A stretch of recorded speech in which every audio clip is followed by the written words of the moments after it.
You are leaving the 21st century. Williamsburg was the capital of Virginia from 1699 until 1780, and it was the political, economic, and cultural center of the colony during this time. Our first stop was the governor's palace and gardens. It was the home of 5 royal lieutenant governors, 2 royal governors, and the first 2 governors of the Commonwealth of Virginia, Patrick Henry and Thomas Jefferson.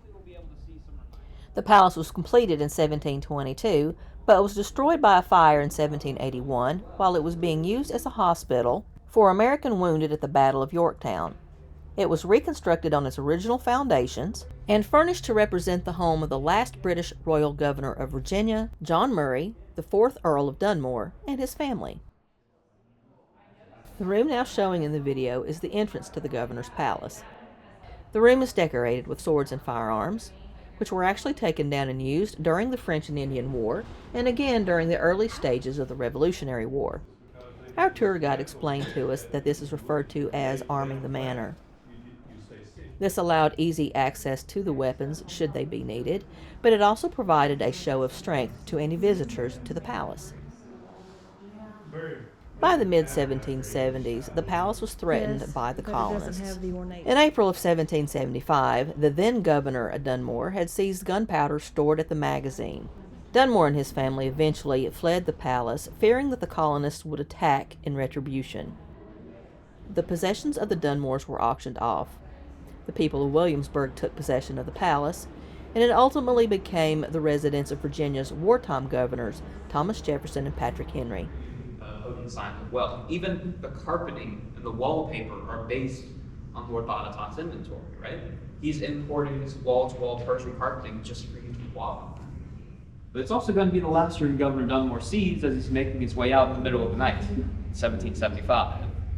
As he pleases, he's going to take his family, send them back home to England to keep them safe, and he himself goes off to a ship docked in Norfolk Harbor. In 1780, the capital was moved to Richmond in order for it to be more accessible from western counties and less vulnerable to British attack. After the move, however, the town's businesses struggled and many of the buildings were neglected or destroyed. Colonial Williamsburg fell into a time of decline and decay. 44 years ago.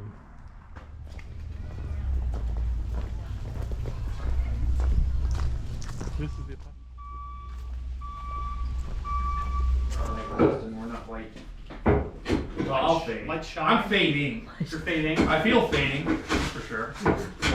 I'm wilting, I can say that. Wilting! I'm a delicate flower. Yes, you are. So, you know, they use all the old methods, and they use multi-year long apprenticeships to learn the trade, which is fantastic to me, because I think apprenticeships were abandoned in this country for the most part. So yeah, I think apprenticeships are a way you learn a trade, to learn a set of skills that are very, very helpful to you as a person to be able to survive in the world. He said the work they're doing is not just for demonstration purposes, it is for purpose. Yeah, the things they make are for real, for people to use. Right! Gunners! Make ready! That'd be the time to cover your ears. Give! Fire! Start fire! Attention! As on parade! Advance the worm! So first we're going to use a corkscrew-like device to feed down into the barrel in order to grab onto any Worm of out from the that heat. last shot and remove it from the barrel. You don't want to be loading onto a burning ember. Advance the sponge! A sponge is a piece of wood wrapped in wet lamb's wool And that we're the going vent. to put down into the barrel. We're going to create a suction by plugging up the vent at the opposite end of the barrel in order to make sure that we extinguish any remaining embers inside the barrel before we load it. You can hear the suction created by doing it. Handle the charge! Now it's time to load. Oftentimes they're using pre-measured charges attached to an iron Coming ball about. or canister in order to shoot this gun. They're going to load this into the piece. We are not shooting a live round. There would be a lot more property damage if we were, right? Our collection people don't like it. So, we're shooting a blank. Charge! Heat! So you put that into the barrel, but you need to get it down to the breech to actually shoot the gun. So we're going to ram it down, and then ram it down. The bombardier at the back of the barrel there is feeling well seated, so he can have access to it. Because he needs to use a brass pick so it won't spark to stab into the vent in order to expose the gunpowder in that charge from the inside of the gun to the outside of the gun. So we can connect it using a priming charge. So just more gunpowder. We're going to pour it on top of the gun in a little mound in order to connect the gunpowder inside the barrel to the gun outside the barrel. So we can start off with this flintstock, which is just a large spear with rope soaked in slow match or saltpeter that slowly burns at a steady rate at the end. So basically a flaming stick we're about to set this cannon off with. Right? So this would be the time where I would cover my ears. Gunners, make ready! Down! Fire! Fire! Recover! Faster.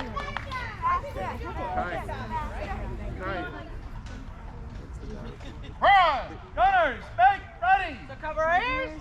Down! Fire! Fire! Recover! I didn't plug my ears.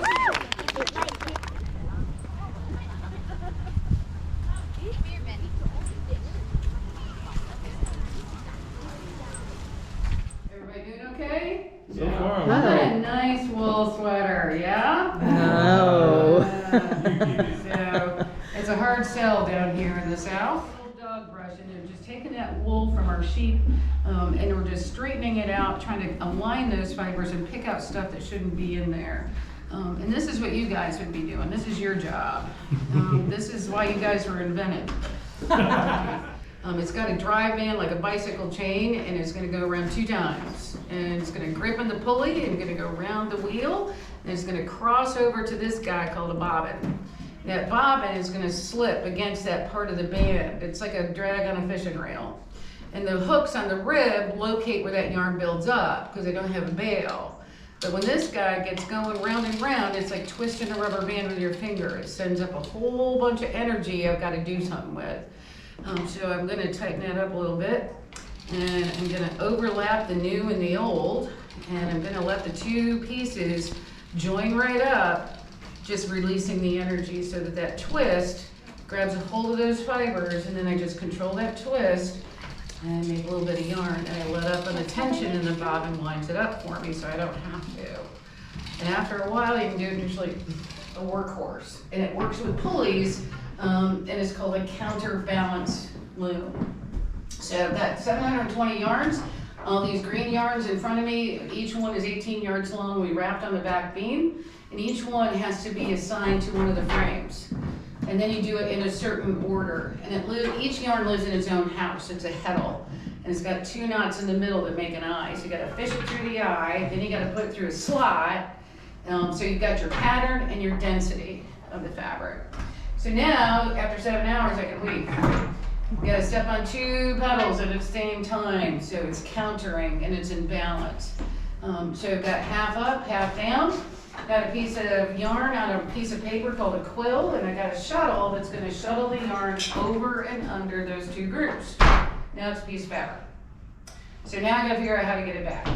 Because if I go through the same tunnel, it's gonna come right back out.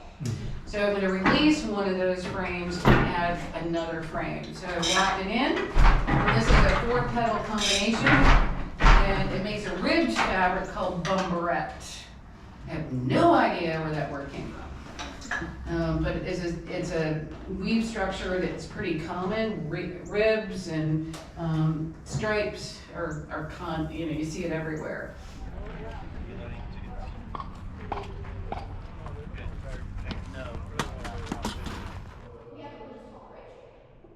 The restoration of Colonial Williamsburg began in 1926. This restoration was a collaborative effort of the Reverend William A.R. Goodwin, rector of a local church, and John D. Rockefeller, Jr. It opened to the public in 1935 and is managed today by the Colonial Williamsburg Foundation that advances its mission statement that the future may learn from the past through educational programming, museums, research, and preservation. The home currently showing in the video was that of Peyton Randolph, who served in the colony of Virginia in many of its highest governmental offices. He also became the first president of the Continental Congress.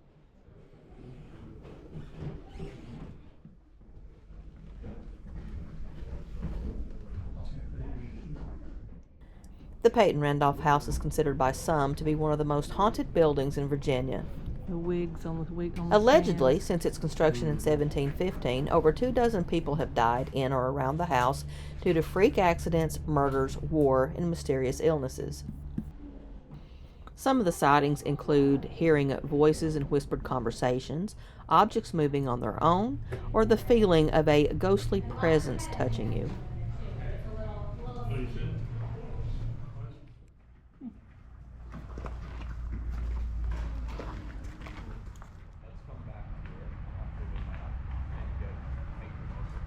Shape right here. And I can actually show you a little bit as well. But it's a one-person lathe, so you really don't need a second person for this like some of the other bigger lathes. But as you're holding your chisel, it's a sewing machine that has the pedal underneath the listener ones. So you're doing the same foot motion there, except there's a lot of extra work in this one.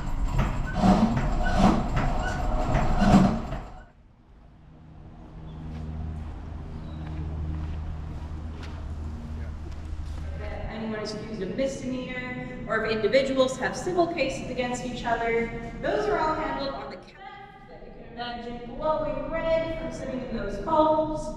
That will be placed right on the base of the thumb and held there until the person can say, "God save the king," because the king is the one giving this alternative to execution. The other that I have here is N for manslaughter, so it's determined that you are responsible for a death, but we don't think it was your intention to do so. So the same people who were on things like every other part of the government. There is no branch of government that the upper house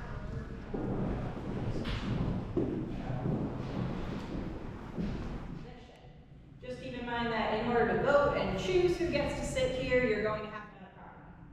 Sound like a whole lot of people? Yeah, no matter what census we look at,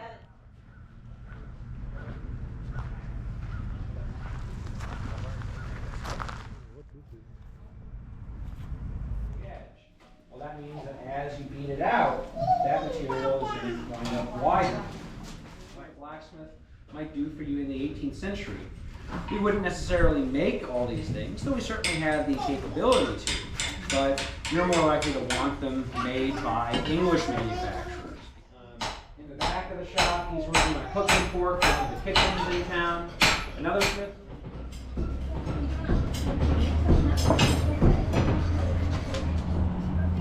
We have returned to the 21st century. Democracy and work in progress.